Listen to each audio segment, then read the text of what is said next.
Finally আজকেরও তোমাদের সামনে একটা নতুন রান্নার ভিডিও নিয়ে চলে এলাম। আজকের রান্নার রেসিপিটা আমার দিদি পুরোটা ইউটিউব দেখে বানাচ্ছে। আজকের আমার দিদি কি রেসিপি বানাচ্ছে জানো? আজকের বানাচ্ছে কাঁচকলার কোপ্তা। এই রেসিপিটা কিন্তু আমার দিদি প্রথমবার বাড়িতে বানাচ্ছে, জানি না খেতে ঠিক কেমনটা হবে। আশা করছি খাবারটা খেতে ভালোই হবে, কারণ আজ পর্যন্ত আমার দিদি কোনো খারাপ খাবার বানায়নি। জানো, যে কলাটা দিয়ে কোপ্তা বানাচ্ছি সেটা আমাদের গাছের কলা। শুধুমাত্র কলার কাঁদিটা পাড়ার জন্য কলা গাছটা পুরো কেটে দিতে হয়েছে। কেন জানো? কারণ আমাদের এদিকে কলা গাছগুলো এত লম্বা লম্বা হয় না যে কলার কাঁদিগুলো পাড়াই যায় না। যাই হোক, সিদ্ধ কলাটার মধ্যে কি কি মশলা দিচ্ছে তোমরা কিন্তু দেখে নাও, কারণ এইসব মশলার নাম আমি কিন্তু কিছুই জানি না। আচ্ছা, তোমরা তো সবাই আমার ভিডিও দেখো, কিন্তু কে কোথা থেকে দেখছো সেটা তো আমি জানি না। তাহলে আজকে তোমরা কমেন্ট বক্সে বলে যাও যে কে কোথা থেকে ভিডিও দেখছো। যাই হোক, কলা সিদ্ধটা মাখার পর তারপর হাতের মধ্যে একটু তেল নিয়ে নেবে। তারপর কলা সিদ্ধগুলোকে গোল গোল ভাবে একটা শেপে তৈরি করবে। সব কলা সিদ্ধগুলোকে গোল করা হয়ে গেলে একটা কড়া গরম করে তার মধ্যে একটু সর্ষে তেল দিয়ে এক এক করে সব কোপ্তাগুলো খুব ভালোভাবে ভেজে নিতে হবে।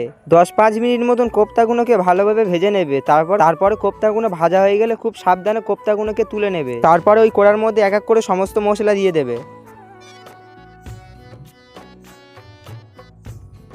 সমস্ত মশলা দেওয়া হয়ে গেলে মশলাগুলোকে একটু খুন্তি দিয়ে নাড়িয়ে কোপ্তাগুলোকে দিয়ে দেবে। কড়ার মধ্যে কোপ্তাগুলো দেওয়ার সময় একটু সাবধানে দেবে, কারণ কোপ্তাগুলো ভেঙে যেতে পারে। কোপ্তাগুলোকে কড়ার মধ্যে দেওয়া হয়ে গেলে তার মধ্যে একটু জল ঢেলে দেবে। 10 মিনিট মতন তরকারিটাকে ফুটতে দেবে। ব্যাস, তারপরে কমপ্লিট আজকেকার রেসিপি কলার কোপ্তা।